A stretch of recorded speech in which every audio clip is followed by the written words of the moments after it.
Party అధ్యక్షులు Janasena party అధ్యక్షులు పవన్ కళ్యాణ్ గారు మచిలీపట్నం పార్లమెంట్ అభ్యర్థిగా నా పేరు ప్రకటించిన తర్వాత ఈరోజు కొనకళ్ళ నారాయణ గారిని కలిసి వాళ్ళ యొక్క ఆశీర్వాదం తీసుకుందామని చెప్పేసి వాళ్ళ దగ్గరికి రావడం జరిగింది.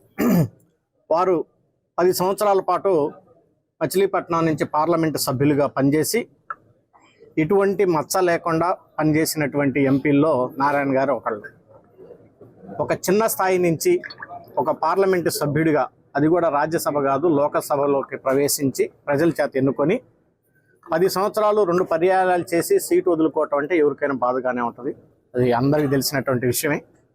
నేను వచ్చి ఆయన రిక్వెస్ట్ చేసినప్పుడు ఒక హోందాగా తనంగా తప్పకుండా మా పార్టీ ఏదైతే నిర్ణయం ఉందో చంద్రబాబు గారి యొక్క నిర్ణయం ప్రకారంగా నేను నిర్ణయం తీసుకొని మీ గెలుపు కోసం కృషి చేస్తానని చెప్పడం నాకు చాలా ఆనందం కలిగించింది. వారికి, వారి బ్రదర్ బొల్లయ్య గారికి మొట్టమొదటిగా నా హృదయపూర్వక ధన్యవాదాలు తెలియజేస్తా ఉన్నా. వారు ఇద్దరు కలిసి కూడా ఏ రకంగా అయితే నన్ను ఆశీర్వదిస్తారో ఈ మచిలీపట్నం పార్లమెంట్ యొక్క అభివృద్ధికి తప్పకుండా నా వంతు నేను కృషి చేస్తాను. పూర్తిని త్వరితగతంగా పూర్తి చేపించే విధంగా, అదేవిధంగా ఇక్కడ అనేకమైనటువంటి ఇండస్ట్రీస్ వచ్చి యువతకి ఉద్యోగ అవకాశాలు కల్పించేటువంటి విధంగా, మరి అనేకమైనటువంటి బ్యాంకుల ద్వారా ఇక్కడ ఉన్నటువంటి నిరుద్యోగులకి రుణాలు ఇప్పించేటువంటి విధంగా వారు నేను ఇద్దరం కలిసి తప్పకుండా ప్రయత్నం చేస్తాం. సో వాళ్ళ యొక్క ఆశీర్వాదం నాకు కావాలని చెప్పి కోరుకున్నాను. వాళ్ళు నిండుగా ఆశీర్వదిస్తామని చెప్పారు. మరి ఒకసారి వాళ్ళకి ధన్యవాదాలు తెలియజేసుకుంటారు.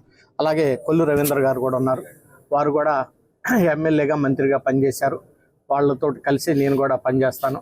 నాకు వ్యక్తిగతంగా ఏ రోజు ఎవరిని నేను అమితంగా విమర్శించను. అలాగని ఎవరిని కూడా విపరీతంగా పొగిడేటువంటి మనస్తత్వం నాది కాదు.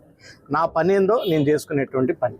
సో వాళ్ళకున్నటువంటి అనుభవాలతోటి మచిలీపట్నంలో నాకున్నటువంటి అనుభవాలతోటి డెఫినెట్గా ఈ అభివృద్ధి కోసం నా వంతు నేను కృషి చేస్తా. ఇంకా చేయాల్సినటువంటి పనులు మచిలీపట్నంలో చాలా ఉన్నాయి.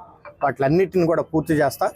మరి మీరు నాకు ఏ నమ్మకంతో అయితే నన్ను ఆశీర్వదిస్తున్నారో ఆ నమ్మకాన్ని వమ్ము చేయకుండా రెట్టింపు ఉత్సాహంతో అభివృద్ధి కోసం పనిచేస్తానని చెప్పి ఈ సందర్భంగా తెలియజేసుకుంటూ, ఒక పక్క మా పార్టీ అధ్యక్షులు పవన్ కళ్యాణ్ గారికి, అదే రకంగా చంద్రబాబు నాయుడు గారికి, అదే రకంగా నారాయణ గారు, బొల్లయ్య గారు, రవీంద్ర గారు, అలాగే మన రామకృష్ణ గారు, వీళ్ళందరికీ కూడా నా హృదయపూర్వక ధన్యవాదాలు తెలియజేస్తాను. మరి ఒక్కసారి క్యాడర్ని, కార్యకర్తల్ని, ప్రజల్ని నేను మనస్ఫూర్తిగా అభ్యర్థిస్తున్నాను. మీరు నా యొక్క పనితీరును చూశారు, నా ప్రవర్తనను చూశారు, 5 సంవత్సరాలకు మీకు సేవ చేసినటువంటి విధానాన్ని చూశారు. అదేవిధంగా మీకు తప్పకుండా అందుబాటులో ఉండి మళ్ళీ సేవ చేస్తానని చెప్పేసి కోరుకుంటూ, ఇటువంటి controversials involve same time Narayana గారికి నాకు తెలిసిన విధంగా ఏ రకంగా ఆయన కేసుని ప్రజెంట్ చేయాలో సందర్భాల్లో చేస్తాను.